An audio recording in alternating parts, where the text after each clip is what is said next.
오늘 하나님의 말씀 우리가 읽은 그 본문 오늘 사무엘상 23장 전체를 보려고 하는데 사무엘상 강의 33번째 시간입니다. 광야에서 배우는 믿음의 길이라는 제목으로 말씀 나누도록 하겠습니다. 하나님께서 쓰시는 하나님의 사람들을 하나님은 이렇게 빚어가시는 일을 이루세요. 그래서 때로는 그 빚어가시는 과정에 어려운 일이 오기도 하고 때로는 이렇게 아픔을 경험하기도 합니다. 그 모든 과정 가운데 하나님께서 하나님의 사람들을 아름답게 빚어가기 위해서 역사하신다는 사실을 우리가 기억할 필요가 있습니다. 하나님께 당신의 백성들을 빚어갔을 때 때로는 위기가 오고 때로는 어려움이 오기도 하고 문제가 있기도 합니다. 그러나 하나님이 쓰시는 모든 사람들을 하나님께서 빚어가셔서 당신의 아름다운 작품으로 이렇게 만들어 가시고 또 이 땅에서 하나님의 영광을 드러내기 원하신다는 사실입니다. 그 중에 다윗을 하나님께서 빚어가신다. 우리가 이제 지난주 그 전주 계속 살펴봤기 때문에요. 다윗이 그 광야로 가게 돼요. 하나님께서 그를 인도하시는 가운데 그가 사울에게 의하여 엄청나게 어려움을 당하면서 광야로 가게 됩니다. 광야에서 그는 많은 것을 배우게 됩니다. 특별히 오늘 본문은 믿음의 사람으로 문제를 만날 때 어떻게 선택해야 하는가 하는 것을 다윗의 광야를 통해서 우리가 배워야 하겠습니다. 그 삶이 변하는 과정이 우리가 예수 믿고 난 이후에 있는데 그 과정이 그냥 우연히 일어나는 게 아니고 우리가 주님과 동행하고 주님을 찾는 가운데 우리의 삶 가운데 만나는 많은 상황을 통해서 우리가 그렇게 이렇게 주님을 만나는 그러한 일들이 우리 가운데 일어나게 된다는 것이지요. 만나는 과정 가운데 우리가 그런 역사들을 경험하게 된다는 것이지요. 그래서 우리가 반드시 이런 부분들이 다뤄져야 돼요. 특별히 우리가 예수 믿고 살아갈 때에 믿음으로 사는 법을 터득하는 게 필요합니다. 그러니까 내가 예수 믿는 자로서 어떻게 이 땅에서 믿는 자로서 사는가. 그러니까 믿는 자답게 살 때 우리의 삶이 변화가 일어납니다. 전환이 일어나요. 삶이 변하는 것은 내가 살아가는 삶 동안 믿는 자로서 반응하고 믿는 자로서 우리가 택할 길을 택하여 나아가는 그런 과정이 있어요. 그런 과정을 통해서 우리의 삶이 변화되고 전환되어지는 역사들이 나타난다는 거예요. 성경에 보면 하나님은 이런 명령을 주시지요. 항상 기뻐하라. 데살로니가전서 5장 16절 이하에 쉬지 말고 기도하라. 범사에 감사하라. 이것이 그리스도 예수 안에서 너희를 향하신 하나님의 뜻이니라. 이건 우리가 다 압니다. 어떻게 우리가 항상 기뻐하고 범사에 감사할 수 있는가? 사실 이것은 정말 쉽지 않은 일이죠. 근데 이것은 믿음의 선택입니다. 야고보서 1장 2절에 보면 이렇게 말하거든요. 너희가 여러 가지 문제를 만나거든 온전히 기쁘게 여기라. 그 말은 기쁨을 선택하라. 어떻게 기쁨을 선택하느냐? 그러니까 믿음의 눈을 가질 때만 그 일이 가능해요. 데살로니가전서 5장 15절 이하에 항상 기뻐하라 16절 이하에 이렇게 말했잖아요. 근데 14절 15절에 보면 이런 말씀이 있어요. 또 형제들아 너희를 권면하노니 게으른 자들을 권계하며 마음이 약한 자들을 권계하며 마음이 약한 자들을 격려하고 힘이 없는 자들을 붙들어주며 모든 사람에게 오래 참으라. 15절 삼가 누가 누구에게든지 악으로 악을 갚지 말게 하고 서로 대하든지 모든 사람을 대하든지 항상 선을 따르라. 여기 보니까 뭐라 그랬어요? 누가 너에게 악을 행해도 너는 선으로 악을 갚아라 이렇게 말하는 거예요. 누가 게을러 가지고 너에게 짜증나게 하면 짜증내지 말고 그를 권계해라. 연약한 사람을 붙들어주고 인내로 그를 쌓아라 이렇게 말하면서 그 다음에 15절에 16절에 뭐라 그러냐면 항상 기뻐하라. 쉬지 말고 기도하라. 범사에 감사하라 그랬어요. 그런 사람을 만나도 기뻐하래요. 그런 사람을 만나도 감사하래요. 쉬지 말고 기도하래요. 이 무슨 얘기예요? 믿는 사람으로서 네가 하나님을 신뢰하는 사람으로서 선택해 가라는 거예요. 선택해 가라는 거예요. 네가 만나는 모든 상황 가운데서 하나님이 기뻐하시는 삶을 선택하라는 거예요. 그러니까 내 감정대로가 아니라 하나님의 길로 행하라는 거예요. 사실 하나님이 우리를 빚어가신다고 말할 때 어떤 영역을 빚어가시냐면요, 내가 믿는 대로 살 수 있도록 빚어가세요. 내가 믿는 자답게 살 수 있도록 우리를 빚어가시는 일을 하세요. 그래서 믿음의 사람은 하나님의 안목으로 미래를 보는 사람이에요. 하나님의 약속을 신뢰하고 그분의 성품을 신뢰하기 때문에 미래에 이루어질 일들을 보는 것입니다. 그래서 현재의 상황에 반응하지 않고 하나님의 약속에 반응하고 하나님의 뜻을 찾아 행하는 사람들. 여러분, 믿음, 그러니까 우리는 믿음 그러면 누구를 믿어요? 여러분, 누구를 믿으세요? 하나님 믿어요. 예. 기뻐하라 그랬잖아요. 기쁘게 해보세요. 예. 하나님을 우리는 신뢰하는 사람들이에요. 근데 하나님이 어떤 분이냐면요, 하나님은 초월자 하나님이세요. 이 초월자라는 말은 뭐냐면 시공을 초월하는 분이라는 거예요. 그러니까 하나님의 눈으로는, 제가 전에도 나눴지만, 시간 밖에서 시간을 보시는 분이에요. 그러니까 한눈에 시간을 봐요. 그러니까 우리의 과거도 하나님은 현재고요, 우리의 미래도 하나님 보실 때는 현재예요. 이게 초월자 하나님의 의미예요. 그러니까 그분은 우리의 과거도 보지만 우리의 미래도 보세요. 그래서 그분은 초월자 하나님이세요. 그래서 우리가 만나는 상황이 전부가 아니라는 거예요. 이 상황만이 전부가 아니에요. 그 다음에 하나님께서 뭔가 새로운 일을 이루실 것도 하나님은 알고 계세요. 에베소서 2장 10절 같은 데 보면 그런 표현이 있거든요. 우리는 그의 만드신 바라 우리에게 그리스도 예수의 날까지 착한 일을 하도록 우리를 선하게 하나님이 빚어가셨다는 거예요. 그리고 그 일을 반드시 이루실 거라는 거예요. 그러니까 하나님은 내가 선하게 빚어지는 것을 보는 분이에요. 우리는 현재가 보이지만 하나님은 우리의 미래까지 보시는 분이에요. 그러니까 하나님을 신뢰함으로 우리가 하나님의 안목으로 환경을 본다면, 우리는 지금 보이는 환경이 다가 아니고 지금 보이는 상황이 전부가 아님을 알기 때문에 믿음으로 하나님께 반응하고 설 수 있기 때문에 우리는 담대하다는 거예요. 그래서 믿음의 사람은 인생을 사는 데 있어서 모든 사람들이 선택하는 길이 아니라 하나님이 기뻐하시는 길을 선택할 수 있어요. 그러니까 우리가 어떤 사람들은 예수 믿으면서 우리 이런 표현 하잖아요. 예수 믿어도 안 바뀌어요. 그 뭐가 안 바뀐다는 거예요? 어떤 상황이 닥치면 예수 믿지 않는 사람과 똑같이 행동한다는 거예요. 그럼 예수 믿는 사람은요, 좀 다르게 행동해야 된다는 거잖아요, 결국. 그렇죠? 부부간의 관계에서도 그렇고요, 부모 자녀와의 관계에서도 그렇고요. 동일한 어떤 문제가 터지면 예수 믿지 않는 자나 전혀 다를 바 없이 행동하면 안 된다는 거예요. 믿는 자는 뭔가 다른 선택을 해야 되는, 그게 요구되는 거죠. 실제로 믿는 사람은요, 하나님을 신뢰하기 때문에 하나님의 관점으로 환경을 보기 때문에 하나님의 관점으로 선택을 해나가는 사람들이어야 돼요. 그래서 정말 믿음을 가진 사람들은 이 세상에서 문제를 만나도, 우겨쌈을 당해도 쌓이지 않고, 답답한 일을 당해도 낙심하지 않는 사람들이에요. 왜냐하면 하나님의 관점으로 보기 때문에 그래요.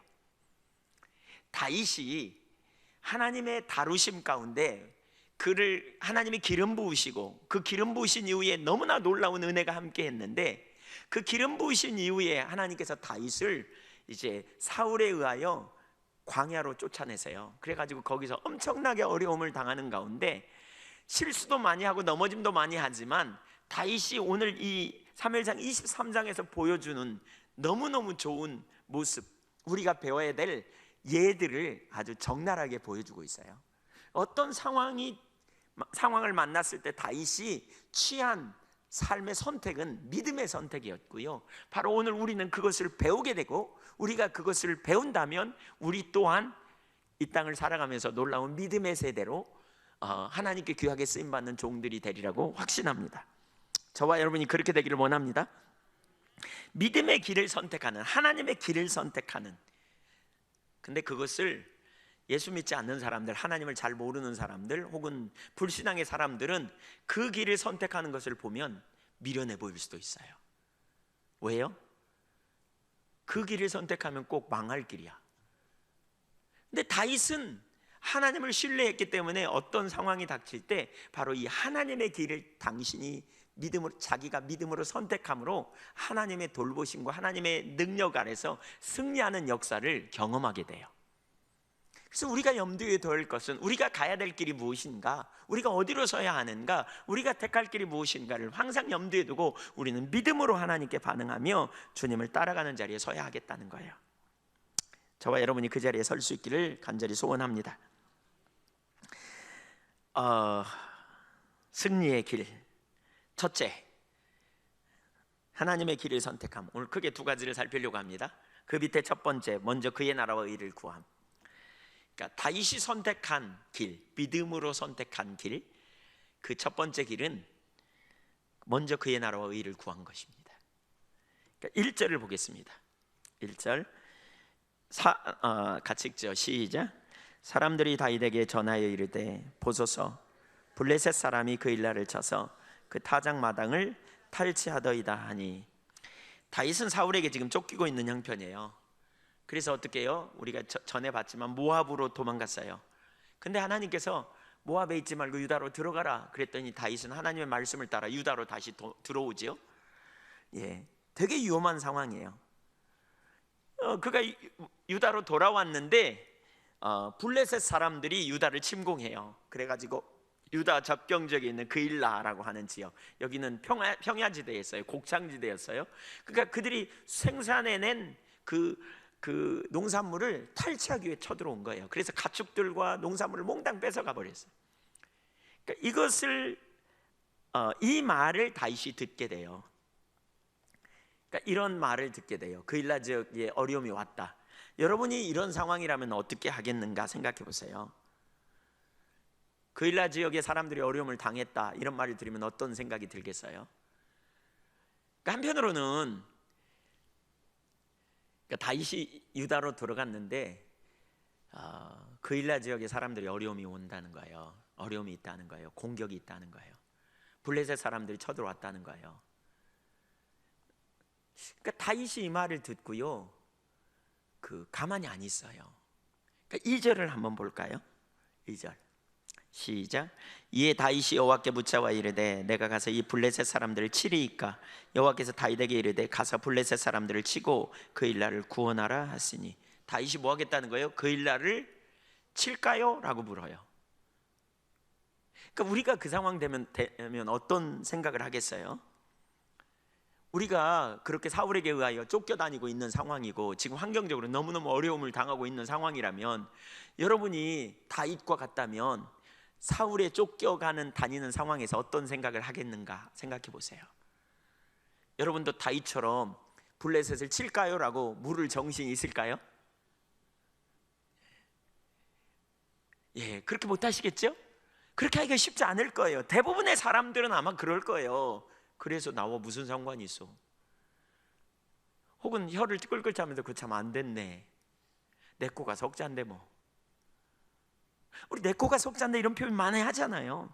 안타까워할 수도 있지만 다윗은 거기서만 머물러 있지 않아요. 우리가 다윗이라면 정말 이렇게 할 수 있을까? 상관없는 일처럼 보이지 않아요. 전혀 상관없는 일 같아요. 물론 다윗은 이스라엘의 왕으로 하나님께서 그에게 기름 부으셨어요. 그러니까 이스라엘의 모든 문제를 아무런 상관없다고 생각하지 않았던 것 같아요. 자기를 향한 하나님의 부르심이 이스라엘을 돌보는 일이었기 때문에 그 일에 자기가 상관없다고 뒷짐지고 갈 사람은 아니었어요. 그러나 그는 자기 코가 석자예요. 지금 자기 문제가 많아요. 자기 상황이 너무너무 힘들고 어려워요. 그런 상황에 다윗은 하나님 앞에 나아가 기도하고 있다고요. 하나님, 내가 여기 갈까요 말까요? 그랬더니 여호와께서 뭐라 그래요? 블레셋 사람들을 치고 그일라를 구원하라, 이렇게 말해요. 그는 자기 문제가 너무너무 심각한 상황이에요. 자기 처지를 돌보는 문제만 해도 결코 작은 일이 아니거든요. 근데 그는 하나님의 뜻을 구하고요, 하나님의 뜻을 따라서 자신의 삶을 조정하여 나가겠다는 거예요. 우리는 대개, 제가 많은 사람들을 만나보고 저 자신도 과거에 많이 그랬던 걸 기억해요. 우리는 대개 우리 인생의 문제를, 주님을 따라가다가 문제를 만나면요, 우리는 문제에 함몰됩니다. 그리고 내 코가 석자인 상황, 그래서 내 문제 해결, 내가 어떻게 이 문제를 해결해 볼까, 이 문제를 해결해 볼까, 그리고 거기에 집중하여 있습니다. 그래서 많은 사람들이 중보기도를 하고 주님을 찾지만 그 찾는 이면에 뭐가 있느냐? 문제 해결에 초점을 되게 많이 둡니다. 어떻게 이 문제를 해결해 볼까? 어떻게 이 문제를 고칠까?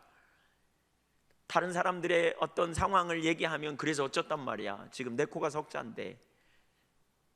어떤 때는 하나님께서 이런 목적을 가지고 우리 가운데 일해 갔습니다 라고 하는 말을 들으면 그래서 어쩌단 말이야, 나와 무슨 상관이야, 지금 내 문제가 이렇게 심각한데, 지금 내 상황이 이렇게 심각한데 라고 말하기가 너무너무 우리는 쉬워요. 그리고 그 자리에 우리는 머물러 있죠.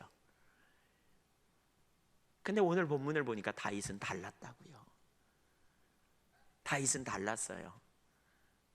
그는 자기 인생에 지금 심각한 문제를 가지고 사울이 자기를 죽이려고 쫓아다니는 상황임에도 불구하고 그의 초점은 하나님께서 자기에게 맡기신 소명에 초점이 있었다는 거예요. 그래서 자기는 문제의 상황에 함몰되지 않았다는 거예요. 자기가 가지고 있는 그 문제 가운데 눌리지 않았다는 거예요. 그 상황 가운데서 하나님의 길이 무엇이며 이 상황을 보면서 우연으로 여기지 아니하고 이 상황을 바라보면서 자기 앞에 있는 상황에 내가 어떻게 해야 될까요? 라고 하나님께 길을 찾고 나아간 그런 모습을 볼 수 있어요.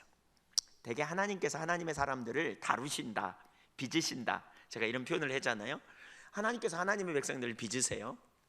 오늘 방문하신 분들이 꽤 여러분 있으신 것 같은데 하나님께서 하나님의 사람들을 빚으세요. 근데 빚으시는 사람들이 되게 두 부류더라고요. 어떤 사람이냐, 정말 하나님 뜻대로 살려고 하는 사람들을 하나님 빚으세요.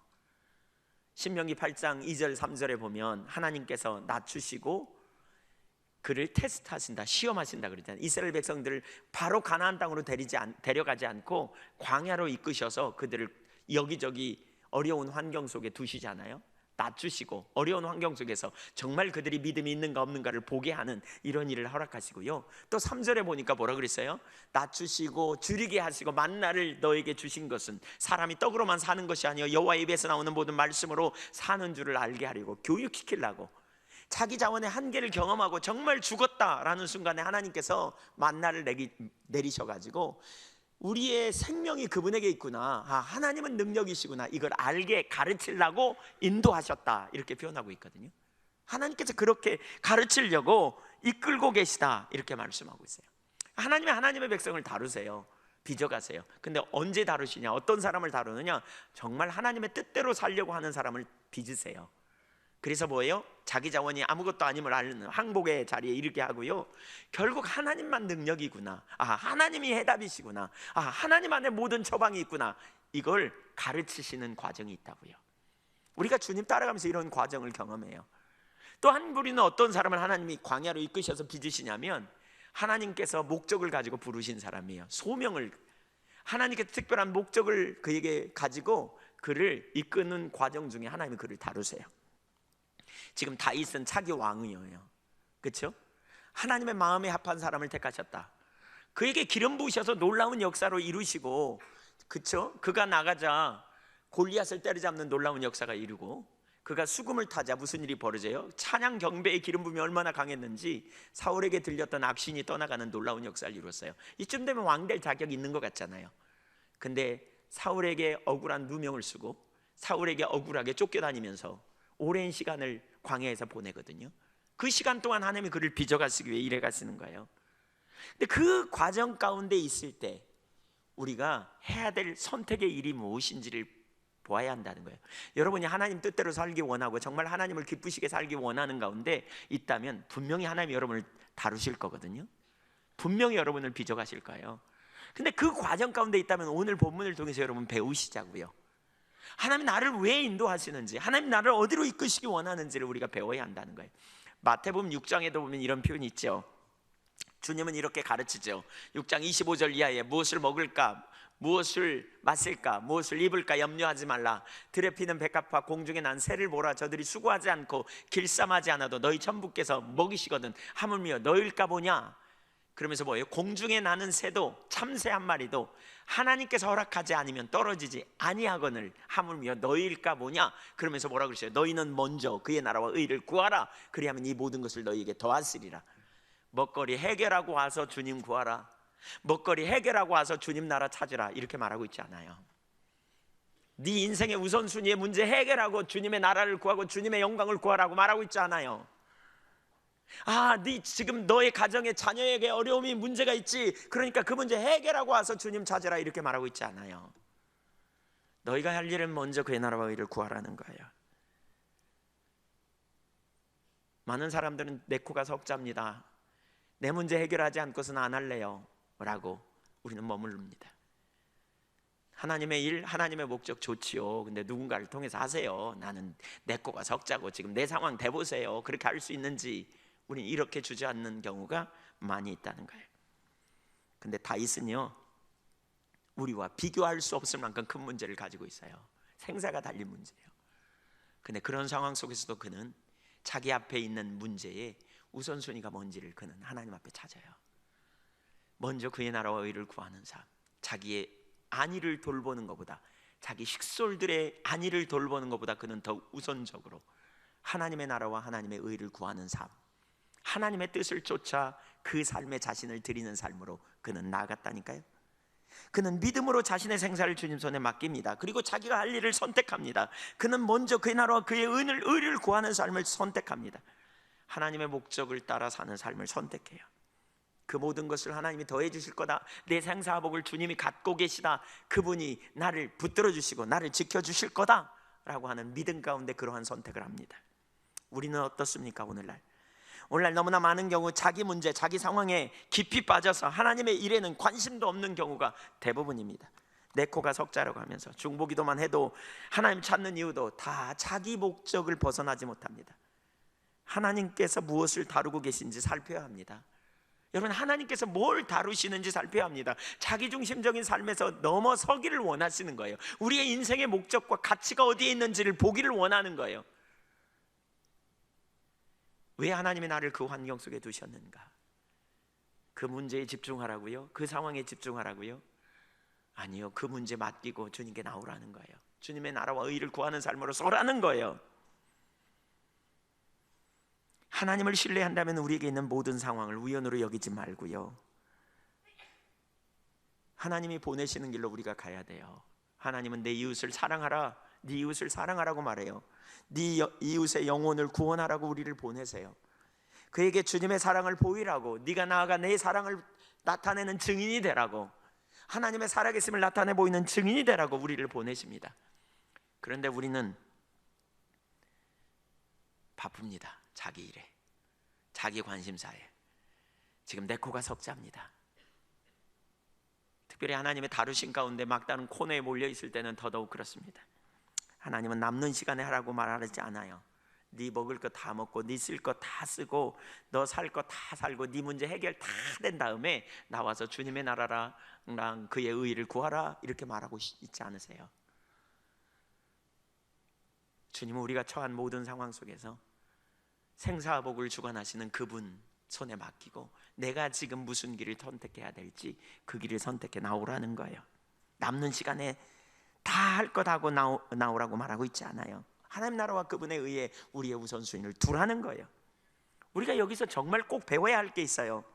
하나님은 자기중심적인 문제를 다루시는 거죠. 내 문제를 주님은 아세요. 그분께 주도권을 드리고 주님을 찾아 나갈 때 그분이 우리의 문제까지도 해결해 주시고 필요한 것을 더해 주시겠다는 거죠. 먹을 거, 마실 거, 입을 거 주시겠다는 거예요. 이 말을 오해하면 안 됩니다. 먹을 거, 마실 거, 입을 거, 정말 그 자기가 해야 될 책임감도 하지 못한 채로 그냥 막 살아도 된다, 그냥 내가 맡긴다, 이 말은 아닙니다. 우리는 가족의 필요를 위해서 일해야 합니다. 먹거리를 위해서 수고해야 됩니다. 그런데 우리가 문제에 함몰되어서, 그 상황에 함몰되어서 주님의 나라와 주님의 목적에 소홀히 해서는 안 된다는 거예요. 주님은 내 문제를 아세요. 주도권을 드리고 주님을 찾고 나아가는 믿음의 종들이 될 수 있기를 축복합니다. 저도 그랬던 것 같아요. 과거에 한때 내 문제에 집착하는. 근데 여러분, 눈을 들으세요. 하나님 나라와 하나님의 의에 여러분의 삶을 드리세요. 하나님이 그 일을 위해 여러분을 빚고 계시는지 어찌 아시겠어요? 개인적으로 하나님이 나를 빚어가고 계신다, 지금 내가 그 중에 있다, 그러면 손 들어보실래요? 그런 분들 한번 손 들어보세요. 예. 축복합니다. 빚어가는 게 끝났다, 아무 생각 없이 산다. 예. 여러분이 하나님을 사랑하고 하나님 뜻대로 살려고 할 때 하나님 빚어가세요. 반드시 빚어가세요. 어떤 데는 막다른 골목으로 우리를 이끄시기도 하고요, 우리의 삶을 간섭하세요. 여러분은 우연으로 여기지 마세요.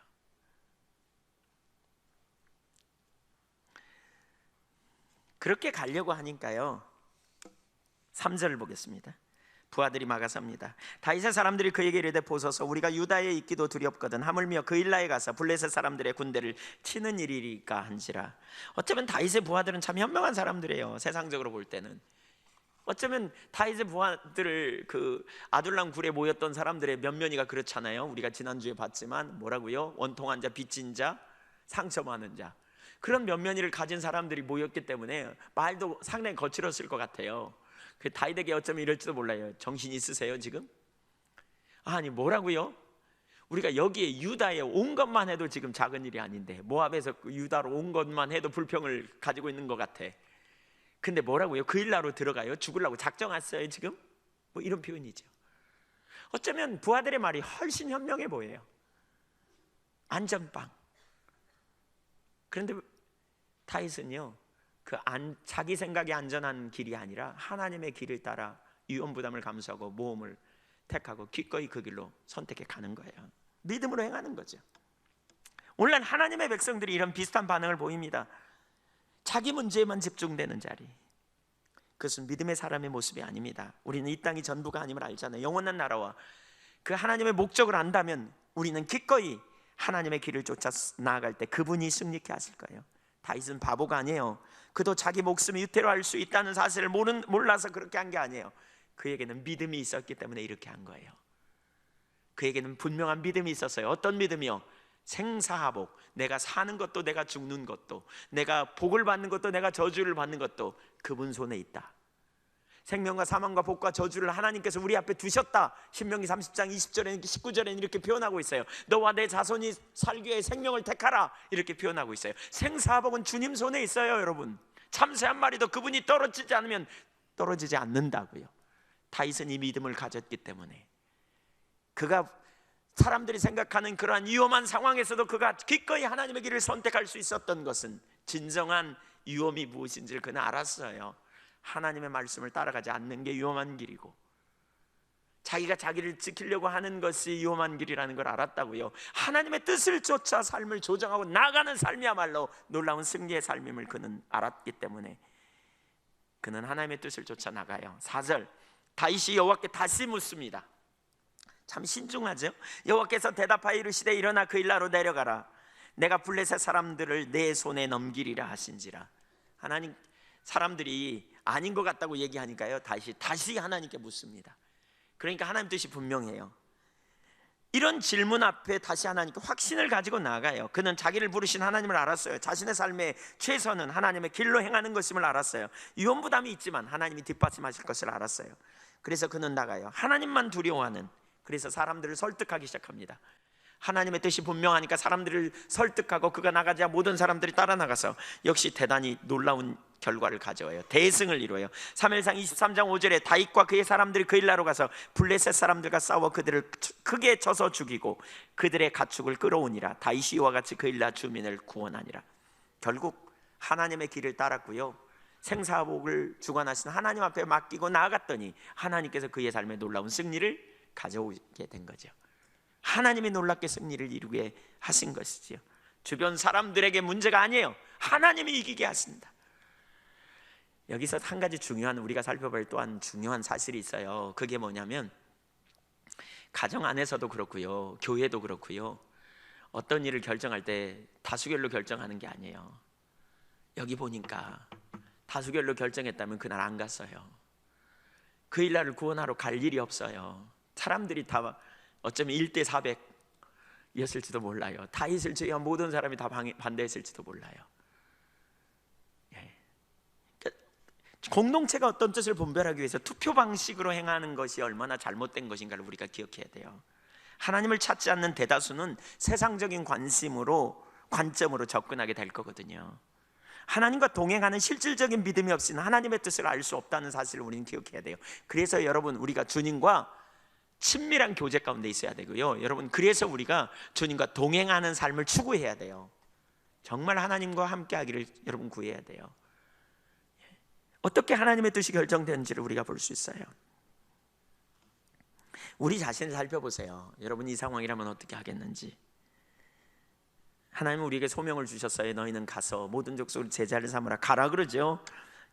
죽어가는 영혼을 향해 가라 그러고요, 눌려있는 이웃을 향해 가라 그러고요, 우리를 통해서 어떻게 해요? 소외된 자들을 돌보라고 그랬어요. 이웃에게 사랑을 베풀라고, 섬기라고요. 언제 가요?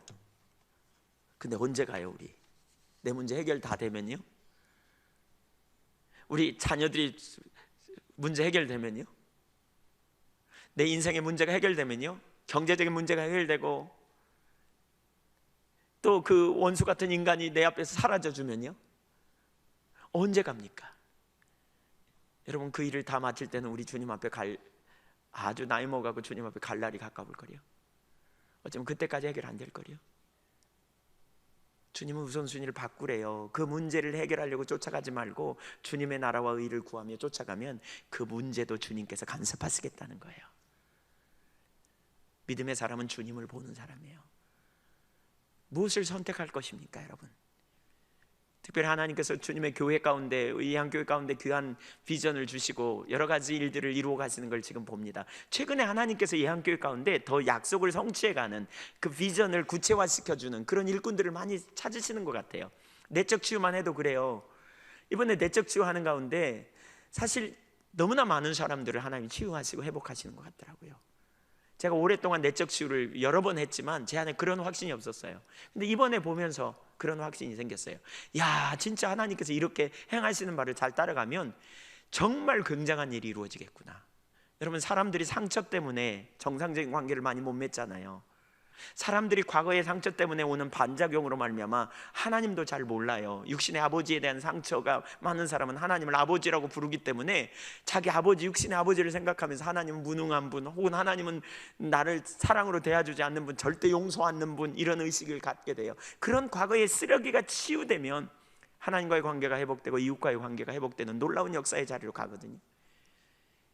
실제로 그 일을 통해서 하나님 너무너무 놀라운 역사들을 많이 이루시는 것 같아요. 제가 보면서 정기적으로 일을 해야 되겠구나. 그러려면 어떻게 해야 돼요? 그 일에 삶의 우선순위를 두는 일꾼들이 많이 일어나야 돼요. 그런 훈련을 받는 일꾼들이 세워져야 돼요. 그래서 어떻게 해요? 지속적으로 그들을 섬겨야 되니까요. 이번에 우리 함께 간 이한교회 지체들 여러분들 너무너무 피곤하고 너무너무 지쳐, 그러니까 힘들어요. 섬기는 게 작잖아요. 저 같은 경우도 섬기다가 수요일날 저녁에 응급실에 갔습니다. 그 통증이 있어가지고 그냥 너무너무 힘들어서.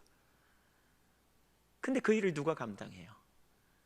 그래서 우리 지체들이 그렇게 우리의 삶의 우선순위가 무엇인지를 바라보고 준비되고 훈련되어지면 하나님은 우리를 빚으셔서 그 일을 이루실 거라고요. 여전히 내 코가 석자, 중보기도 하면서도 하나님의 나라 부흥을 이 땅에 보내주세요, 열방의 교회를 회복시켜주세요, 하나님 이 땅에 하나님의 백성들을 세워주세요, 별로 관심이 없어. 그 기도는 침묵해. 자기 위해서 기도할 때는 악을 쓰면 기도하면서. 우리의 관심이 여전히 거기 있다면 어떻게 우리를 통해 하나님 나라가 이루어지겠는가를 생각해 보세요. 하나님 나라와 영광을 위해서 우리가 우선순위를 무엇에 드려야 될지 봐야 돼요.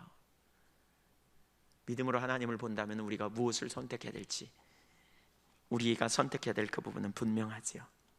하나님께서 이런 종들을 많이 세워주시기를 간절히 소원합니다. 두 번째, 다윗의 선택 두 번째는 하나님의 길을 적극 찾았습니다. 다윗은 하나님의 길에만 승리가 있음을 알았습니다. 첫 번째 뭐 했어요? 다윗은 그의 나라와 의를 먼저 구하는 삶이었어요. 유언부담을 감수하고 하나님을 알았기 때문에. 두 번째로 다윗은 만나는 모든 상황 가운데서 하나님의 길을 선택해요. 하나님께 물어요. 하나님의 인도를 적극 찾았어요. 소극적이지 않아요. 적극적으로 찾았어요. 21장에 보니까 다윗이 자기 생각으로 스스로 자기 살 길을 모색하다가 어려움을 당하는 경험을 하거든요.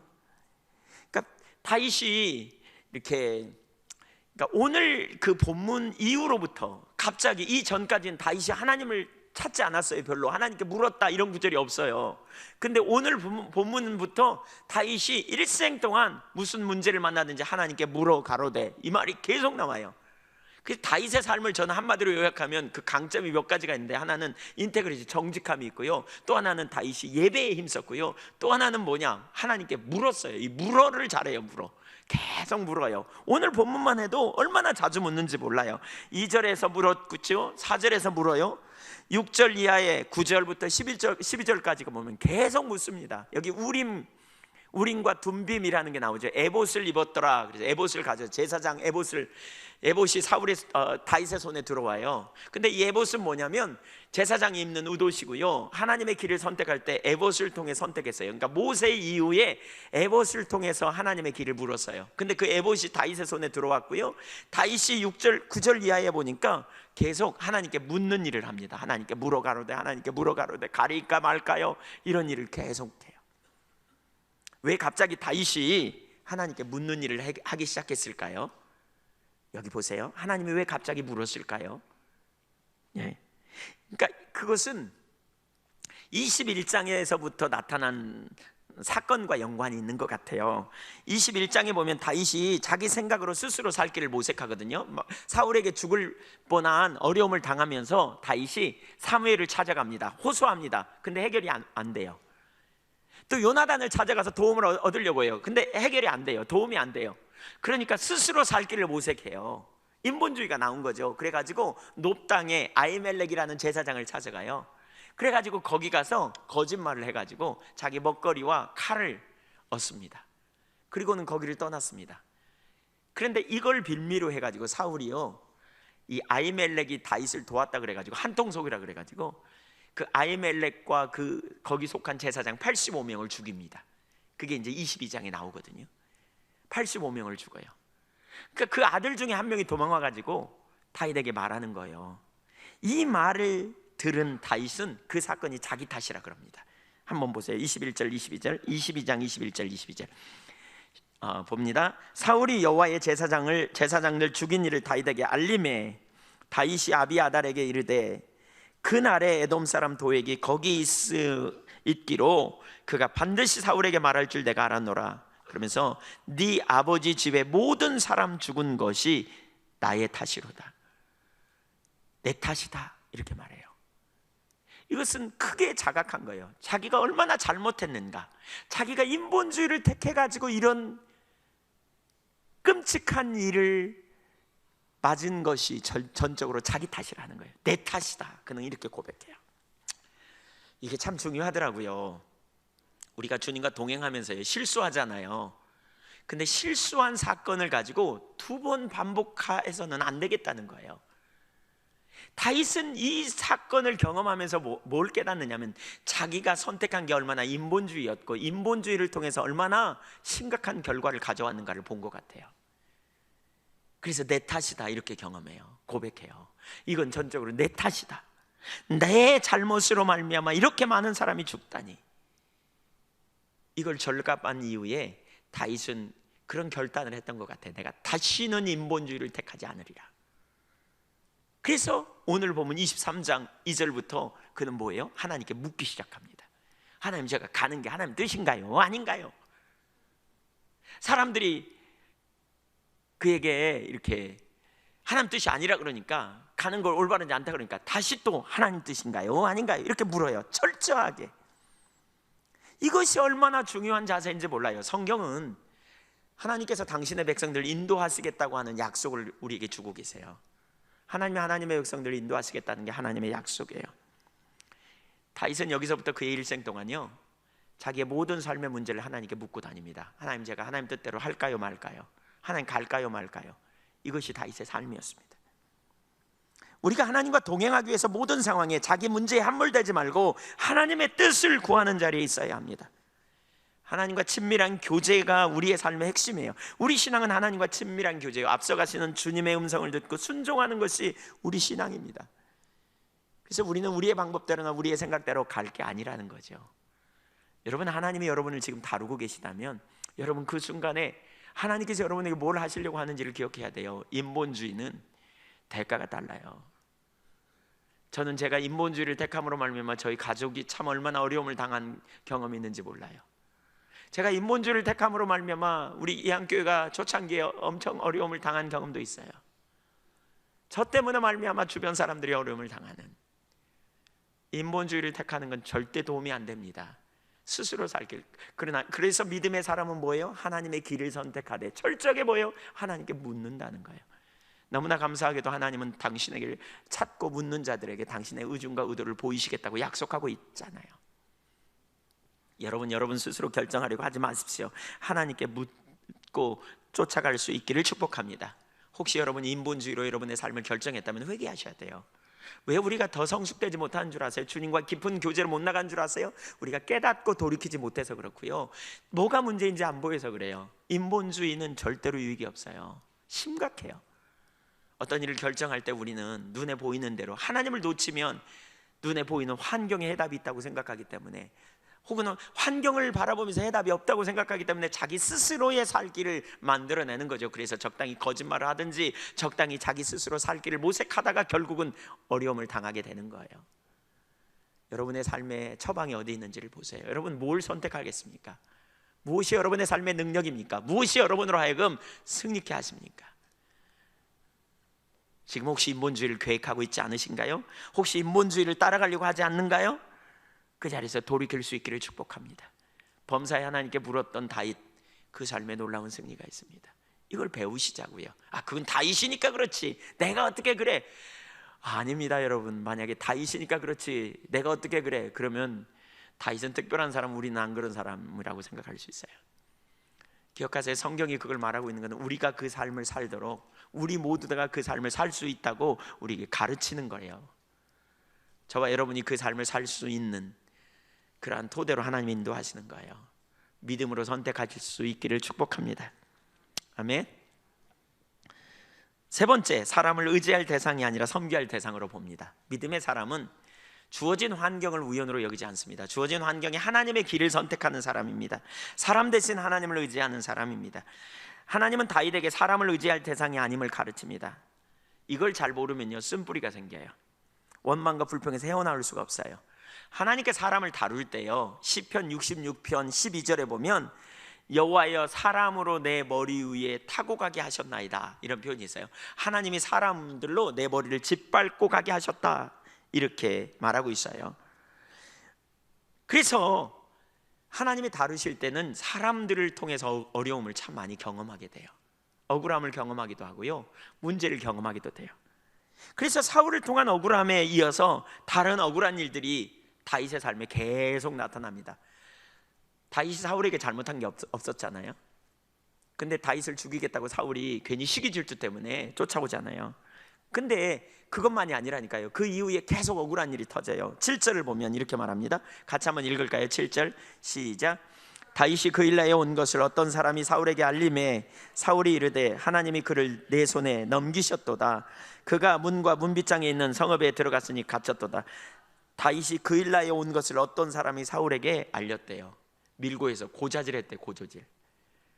누가 다윗이 여기 왔어요. 그리고 일러 바쳤어.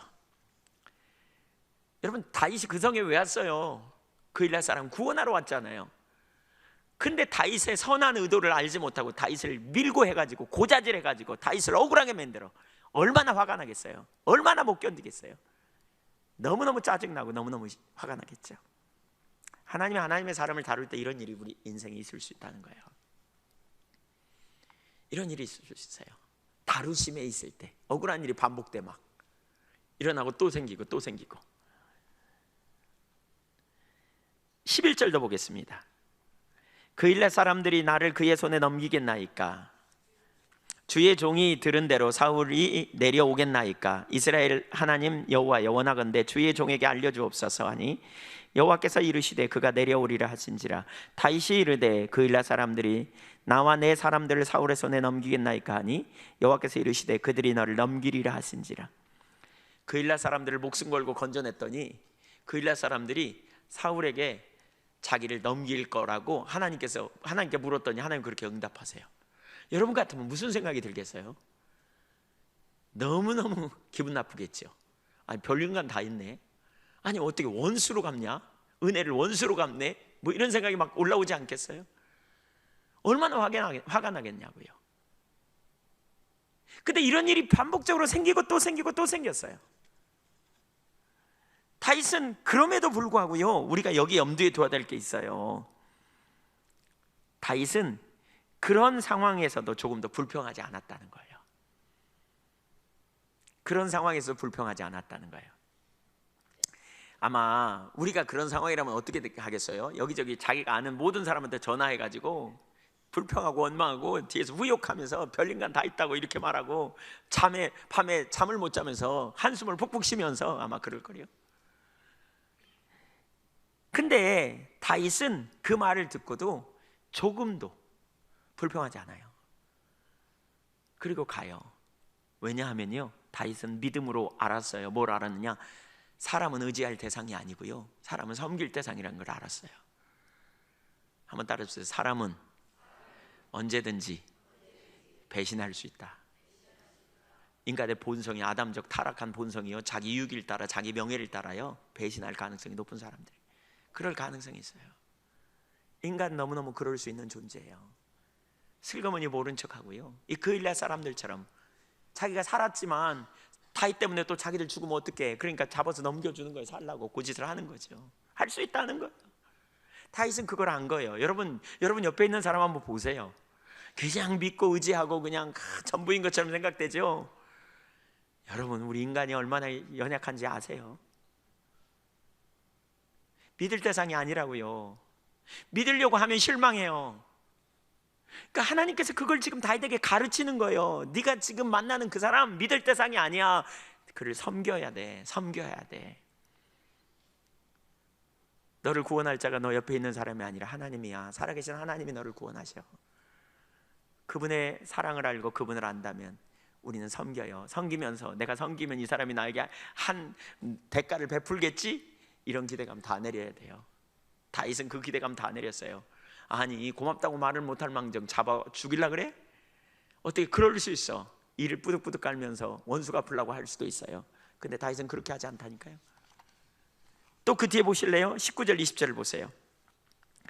그때 이 10사람들이 기브아에 이르러 사울에게 나와 이르되 다윗이 우리와 함께 광야 남쪽 하길라산 숲을 요새에 숨지 아니하였나이까? 그러하온즉 왕은 내려오시기를 원하는 대로 내려오소서. 그를 왕의 손에 넘길 것이 우리의 의문이다 하니, 10사람들이 사울과 짝짝꿍 돼가지고요 다윗을 죽이려 그래요. 10사람들이 밀고 해, 고자질해. 그래갖고 다윗을 죽이려 그래요. 사람들이 그랬다니까요. 한 명만 그런 게 아니에요. 근데 더 기가 막힌 게 뭐냐면요, 10사람들은 어떤 사람들이냐면 거기가 유대 땅이에요.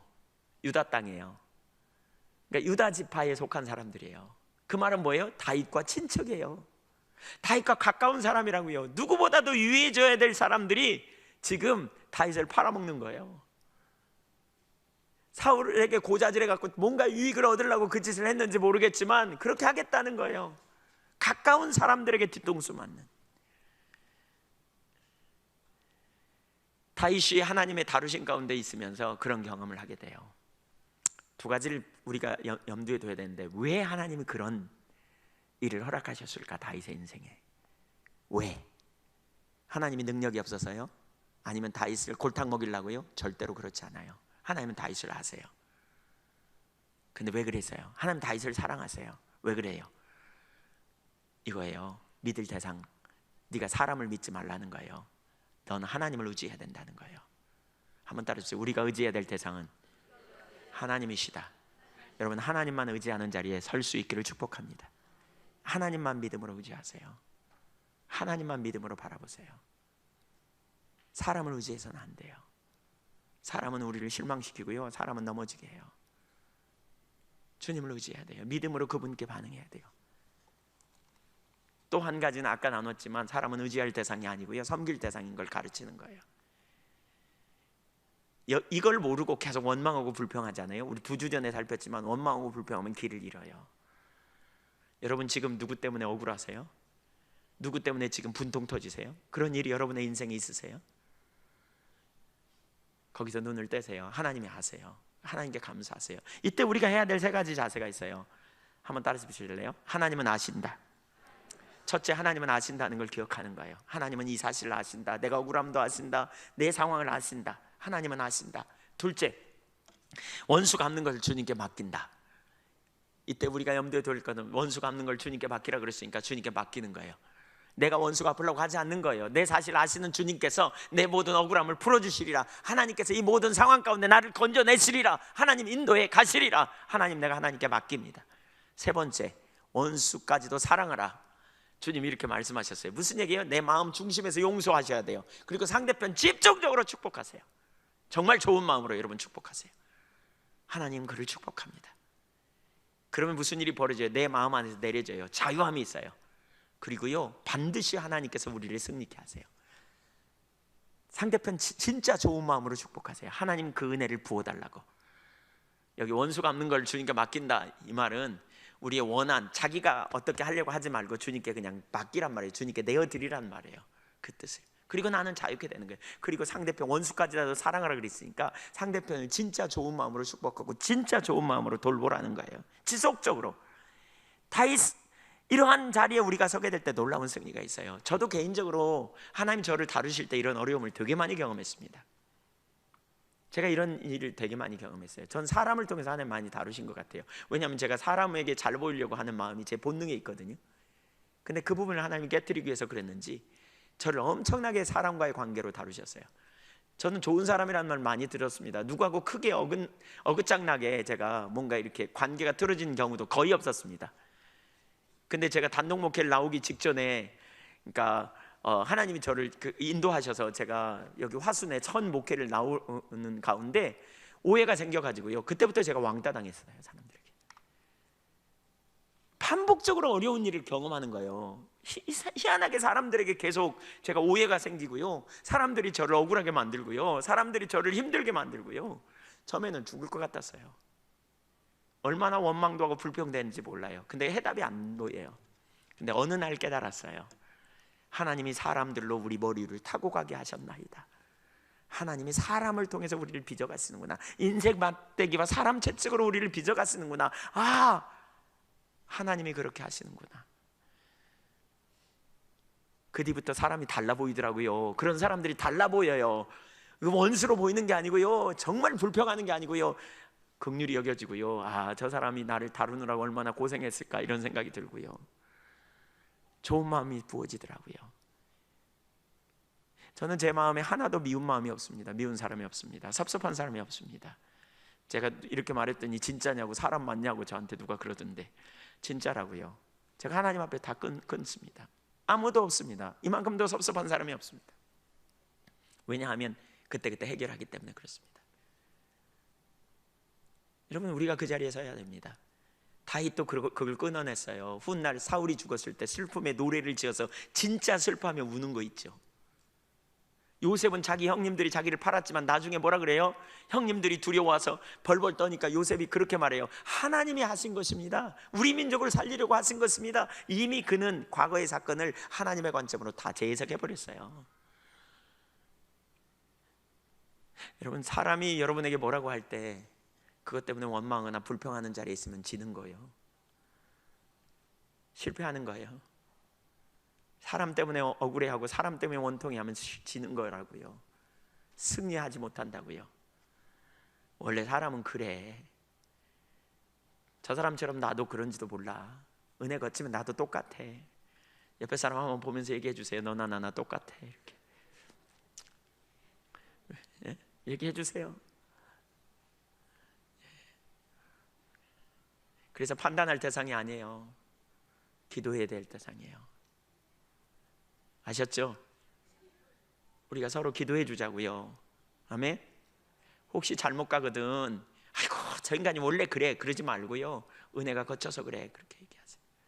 하나님 은혜가 거치면 우리가 다 비슷해요. 그래서 우리 모두에겐 예수님 필요하고요, 은혜가 필요하고요, 하나님의 은혜가 있어야 우리 삶의 승리가 있어요. 원통함 내리세요. 특별히 하나님이 여러분을 사랑하시고, 여러분이 정말 하나님 사랑하시고 하나님 뜻대로 살려고 하면 원통함 내리세요. 분함 내리세요. 하나님 마음으로 상대편을 품으세요. 그분이 능히 이기게 하세요. 그 자리에 믿음으로 설 수 있기를 축복합니다. 그렇게 했더니 하나님이 보호하세요. 두 번째, 보호하시고 위로하시는 하나님의 은혜. 다윗의 상황은 점점 어려워져요. 하나님의 인도를 따라갔더니 점점 어려워지는 거 있죠. 이건 참 아이러니예요. 하나님이 뭐라 그래요? 유다로 들어가라 그래서 들어갔더니, 또 그 일 나를 구원하라 그래서 구했더니 점점 어려워집니다. 오늘 본문의 상황은 너무너무 어려운 상황을 경험합니다. 어디에도 안식이 없는, 평안함이 없는. 그럼에도 불구하고 다윗은 하나님 앞에서 평안을 누립니다. 어떻게 해요? 하나님께 초점을 두기 때문에. 어떤 때는 긴박하게, 어떤 때는 좀 더 여유 있는 상황으로 하나님 인도하시는 과정 가운데 하나님만 신뢰하게 가르쳐요. 여러분 중에 어떤 분은 아이고 내가 정말 죽을 거다, 주님 따라가다가 죽겠다, 뭐 이런 생각이 드는 분도 있어요. 하나님이 여러분을 다루실 때 너무너무 죽을 것 같다, 이런 느낌을 가진 분도 있을 수 있어요. 여러분이 그런 마음이 여러분에게 들었다면요, 그렇게 하나님 앞에 고백하세요. 그렇게 말하세요. 우리 인생에 우연이 없다. 예. 그리고 하나님의 다루심은 맞춤형이에요. 무슨 얘기예요? 하나님은 우리를 다 아시기 때문에 우리에게 꼭 맞게 우리를 다루세요. 우리를 꼭 맞게 빚어가세요. 제가 저를 보니까 그렇더라고요. 하나님께서 우연히 우리를 그냥 두지 않아요. 꼭 맞춤형이에요. 과거에 제가 중천교회 있을 때 7년 동안 하나님께서 저를 다루셨다. 거기 나오면 뭐 거기 가면 막 진해도 나오고 막 진해가 막 나와서 너무너무 힘들었다 그랬더니 어떤 분이 그러더라고요. 아이고 목사님, 진해 나오는 거 저는 얼마든지 견딜 수 있겠네요. 그래서 제가 그분한테 그랬어요. 그러니까 우리 둘이는 다르죠. 우리는 진해 나오면 끔찍했거든요. 아이고 그거 갖고 잡아서 뭐 약해 먹고 그러죠 뭐 이렇게. 과거에 그런 분이 있어요. 그 진해 나오면 잡아서 약해 먹지. 저녁에 얘기하면서 목사님 여기 진해 나오고 그래요. 그랬더니 잡아서 약해 먹지 그랬던 분이요, 그날 밤에 진해 물렸어요. 그분이 이틀 밤 주무시기로 했는데 그 다음날 일찍 가시더라고요. 제가 그 뒤에다 대고 그랬죠. 왜 좀 더 주무시고 잡아서 먹고 그러시지 왜 가시냐고. 남 얘기니까 쉽게 하지만 사실 자기가 그 상황 닥쳐봐 이게. 근데 하나님께 다 맞춤형이라고요. 예, 의지가 강한 사람은 의지가 강한 대로 다루고 또 약한 사람은 약한 대로 다루고, 우리가 다윗처럼 다룸 받는다면 어쩌면 죽어나갈 사람 적지 않을 거래요. 하나님 우리를 그렇게 다루세요. 근데 문제는 뭐냐? 언제나 하나님이 보호하신다는 거예요. 지켜주신다는 거예요. 하나님이 그를 붙들어 주신다는 거예요. 하나님이 그를 보호해 주시고 지켜주시더라고요. 그의 나라와 의를 구하고 억울함 속에서도 하나님의 길을 선택하니까 하나님께서 그를 보호해 주세요. 14절 보세요. 다윗이 광야의 요새에도 있었고 또 십광야 산골에도 머물렀으므로 사울이 매일 찾되 하나님이 그를 그의 손에 넘기지 아니하시니라. 하나님은 사울의 손에서 그를 보호하셨어요. 하나님이 하시지 않으면 안 됩니다. 참새 한 마리도 하나님이 허락하지 않으면요, 원수마귀가 별짓을 다 해도요 우리 죽일 수 없어요. 여러분 기억하세요. 옆에 사람한테 얘기해 주세요. 두려워하지 마세요. 생사복이 주님 손에 있어요. 하나님이 허락하셔야 죽으니까. 그렇죠? 하나님이 허락하셔야 돼요. 그렇지 않으면 안 돼요. 그걸 믿음으로 신뢰하는 거예요. 하나님이 그를 보호하시고 지켜주세요. 사울의 음모를 알게 하시고, 여기 8절 9절에 보면 사울의 음모를 알게 하시고, 또 사람들의 행동, 사울이 어떻게 할지 11절 이하에 보면 그 일라 사람들이 어떻게 할지, 또 사울이 자기를 잡으러 내려올지 하나님이 다 알게 해주십니다. 구체적으로 알게 해주십니다. 깨닫게 해주십니다. 그뿐만이 아니에요. 24절 이하를 보면 참 재밌는 사건이 나오는데 24절부터 26절, 그들이 일어나 사울보다 먼저 시브로 가니라. 다윗과 그의 사람들이 광야 남쪽 마온 광야 아라바에 있더니 사울과 그의 사람들이 찾으러 온 것을 어떤 사람이 다윗에게 아뢰매. 이에 다윗이 바위로 내려가 마온 항무지에 있더니 사울이 듣고 마온 항무지로 다윗을 따라가서는 사울이 산 이쪽으로 가며 다윗과 그의 사람들이 산 저쪽으로 가며. 와, 이건 너무너무 절박해요. 이리 가면 이리 오고 저리 가면 저리 오고 지금 다 죽이려고 그냥 완전히 포위해버렸어요. 이는 사울과 그의 사람들이 다윗과 그의 사람들을 애워싸고 포위하고 잡으려 함이더라. 이제 거의 끝장이에요. 거의 이제 죽었어요. 거의 이제 잡았다 하는 시점에, 급박한 상황에 갑자기 이스라엘 백성들이, 그러니까 사울의 군대가 철수해요. 무슨 일이 벌어졌느냐? 23장 27절, 전쟁이 사울에게 전령이 사울에게 와서 이르되 급히 오소서 블레셋 사람들이 땅을 침노하나이다. 이에 사울이 다윗 뒤쫓기를 그치고 돌아와 블레셋 사람들을 치러 갔으므로 그곳을 셀라하마느곳이라 칭하니라. 이 셀라하마느곳이라는 말은 분리의 바위라는 뜻입니다. 하나님이 자기를 보호하셨다는 거예요. 사울의 군대로부터 분리시켰다. 다윗이 거기서 올라가서 엔게디 요새에 머무니라. 하나님이 너무너무 놀랍게 절대 절명의 순간에 딱 건져주시는 거예요. 얼마나 기가 막힌 타이밍이에요 하나님. 여러분, 하나님은 늦지도 않아요. 그렇다고 빠르지도 않아. 빨리 하면 좋겠는데 다루실 땐 꼭 그 시점에 하시는 거예요. 너무너무 기가 막힌 시점에, 정말 기가 막힌 순간에 딱 건져내시는 거죠. 블레셋이 쳐들어와 가지고요, 사울이 철수할 수밖에 없도록 만들어 놓는 거예요. 여러분 염려하지 마세요. 우리가 믿음으로 주님의 길을 선택하는 것은, 살 수 있는 것은 바로 하나님이 우리의 보호자이시기 때문에 그래요. 개인적으로 저도 인생을 살면서 그런 경험을 참 많이 한 것 같아요. 어떤 사고를 2번이나 만났는데, 제가 교통사고를 2번이나 경험한 적이 있는데, 그 경험 속에서도 하나님께서 기가 막히게 저를 지켜주시는 거예요. 예. 한 번은 고속도로에서 그냥 차를 몰고 오다가요, 미끌렸어요. 그래서 차가 한 바퀴 돌았어. 한 바퀴 돌아가지고 일자로 딱 쓴 거 있죠. 그게 만약에 옆으로 이렇게 섰다, 1차선과 2차선 걸쳐서 섰다, 바로 뒤에 버스가 따라왔거든요. 끝장났어요. 근데 2차선 쪽에 갓길 쪽에 딱 이렇게 딱 쓴 거 있죠. 기가 막히게 하나님께서 연출을 해주셔서, 와. 한 번은 또 우리 김광석 권사님과 같이 가다가 거기도 미끄러져 가지고 어디서 사고가 났는데, 제 바로 앞에 정면에 전봇대가 있었습니다. 이 전봇대 받았으면 전 아마 무사하지 못했을 거예요. 근데 그 사이로 싹 들어갔습니다.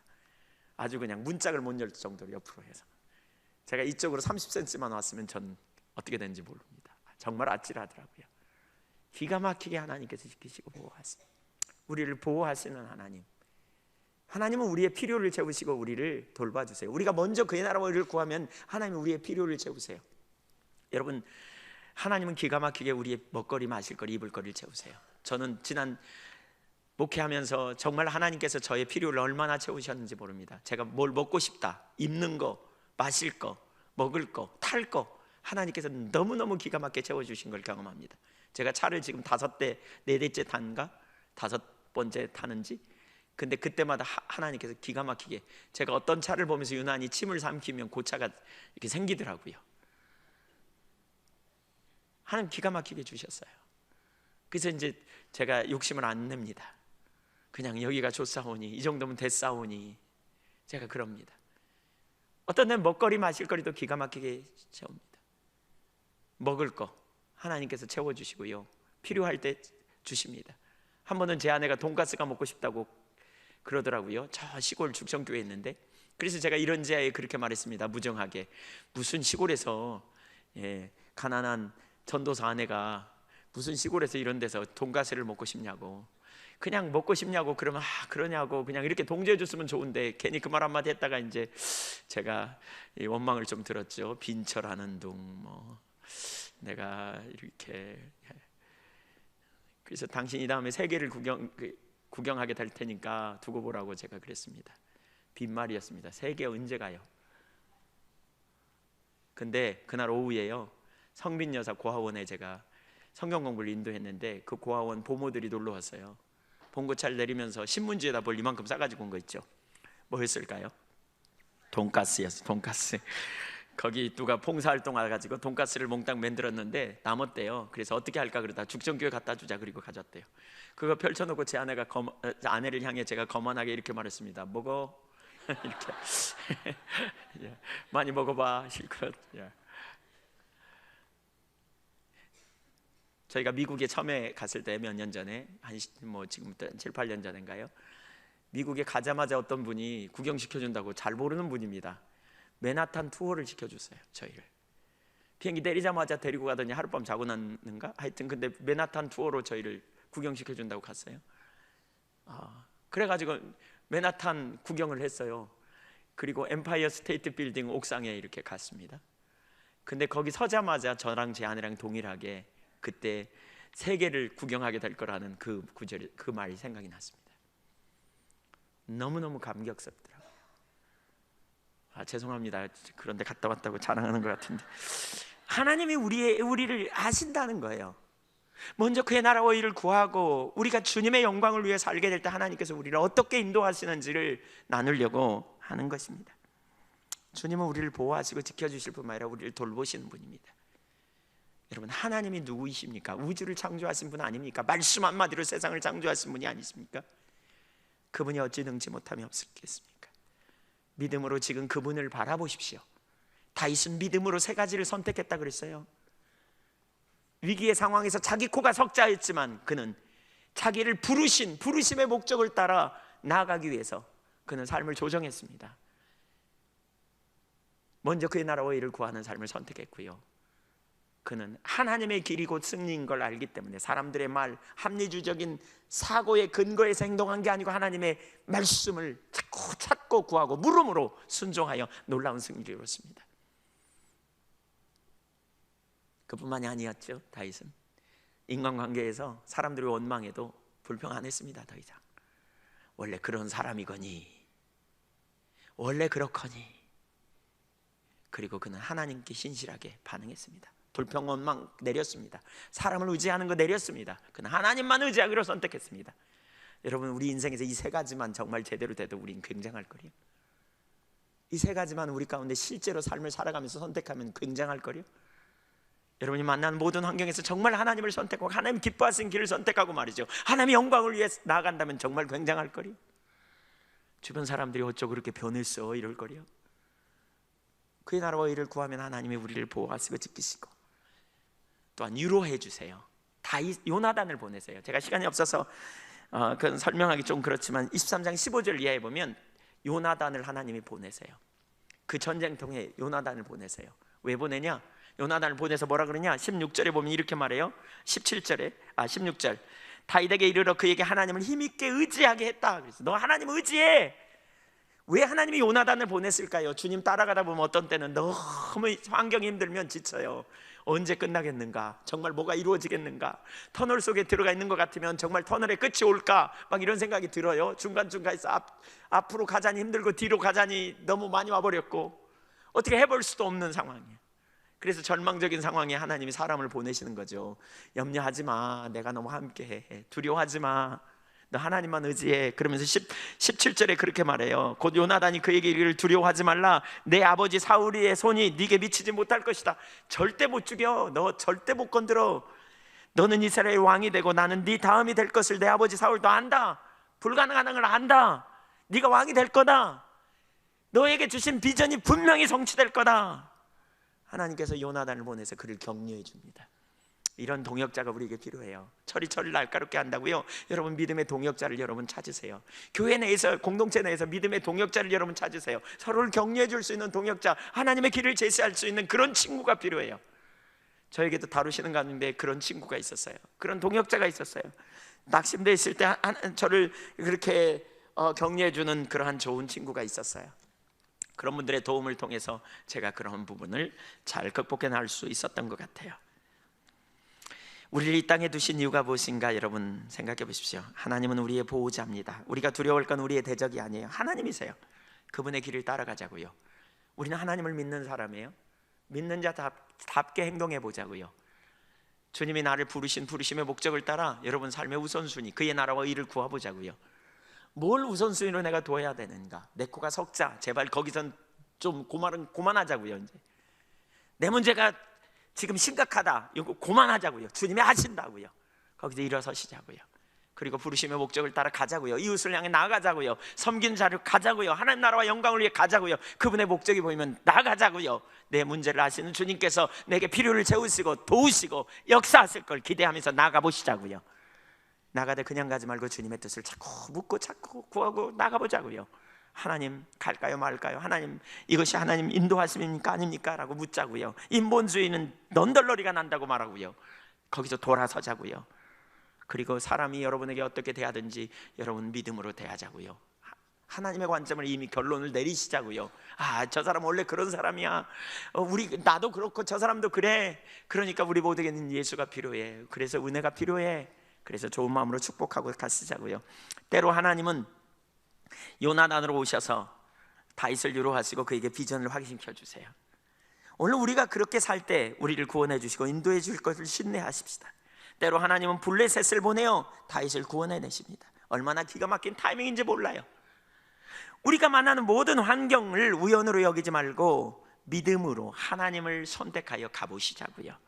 사람들과의 관계에서 억울한 일이 있을 때도 믿음으로 하나님의 길을 선택하며 기뻐하자고요. 환경에 받음하기보다는 믿음으로 하나님께 감사를 돌리자고요. 하나님 감사합니다. 하나님 감사합니다. 신실하심을 찬양합니다. 이렇게 고백하며 서보자고요. 하나님의 구원의 손길. 다윗은 이런 경험 속에서 이런 고백을 합니다. 우리가 같이 한번 읽을까요? 시편 23편을 한번 읽어보죠. 같이 읽겠습니다. 시편 23편. 같이 읽습니다. 시작. 여호와는 나의 목자시니 내게 부족함이 없으리로다. 그가 나를 푸른 풀밭에 누이시며 쉴만한 물가로 인도하시는도다. 내 영혼을 소생시키시고 자기 이름을 위하여 의의 길로 인도하시는도다. 내가 사망의 음침한 골짜기로 다닐지라도 해를 두려워하지 않을 것은 주께서 나와 함께 하심이라. 주의 지팡이와 막대기가 나를 안위하시나이다. 주께서 내 원수의 목전에서 내게 상을 차려 주시고 기름을 내 머리에 부으셨으니 내 잔이 넘치나이다. 내 평생의 선하심과 인자하심이 반드시 나를 따르리니 내가 여호와의 집에 영원히 살리리라. 반드시 여호와의 선하심과 인자하심이 나를 따른다. 하나님을 믿음으로 경험한 다윗은 훗날 이런 고백을 해요. 이 고백 그냥 나온 게 아니지 않아요? 보셨죠? 사무엘상 23장에 적나라하게 나오지 않아요? 그가 어떻게 이런 고백을 할 수 있었는가? 여러분, 우리 자신을 살펴보십시오. 여러분에게 감사가 있으세요? 주어진 환경이 정말 감사할 조건인가요? 그래서 감사할 수 있다면 그것은 1차원적 감사입니다. 2차원적 감사는 받지 않았음에도 불구하고 받을 것을 알기 때문에 감사하는 겁니다. 더 깊은 감사는 위기와 고난 속에서도 하나님께 믿음으로 반응하면서 감사할 수 있는 감사, 이게 3차원 감사입니다. 받을 수 없는 지금 고난 속에서도 정말 믿음으로 하나님의 눈으로 환경을 바라보면서 감사하는 감사, 이게 진정한 감사입니다. 여러분은 그 자리에 있는지 살펴보십시오. 오늘 우리가 주님께 무엇을 감사합니까? 정말 감사합니까? 아니면 감사하려고 노력하십니까? 감사라는 결론이 여러분에게 나와서 감사하는 자리로 갔으면 좋겠습니다. 우리 같이 기도하겠습니다. 주님 앞에 주신 은혜를 생각하며 감사하십시다. 혹시 여러분이 지금 하나님 앞에 온전한 선택이 아닌 선택을 하고 있다면 회개하십시다. 내가 내 코가 석자야 라는 생각 때문에 주님의 목적에는 관심도 없다면 그 부분을 돌이켜 내가 하나님의 목적에 내 삶을 드리리라 이렇게 결단하는 시간이 되면 좋겠고요. 내가 범사에 주님을 동행하며 친밀한 교제 가운데 있으리라 이런 결단도 되면 좋겠습니다. 그리고 세 번째로 우리가 본 것처럼 인간관계에서 내가 원망하는 거 그만하리라. 이제 내가 사람 불평하는 거 그만하리라. 지금 원망, 섭섭함, 불편 이런 거 있으면 적극적으로 하나님 앞에 회개하고요, 상대편 축복하세요. 용서한다고 선포하고 축복하세요. 하나님 아십니다. 맡기십시오. 그리고 주님의 뜻대로 내가 서겠다고 결단하십시오. 주님이 우리 편이십니다.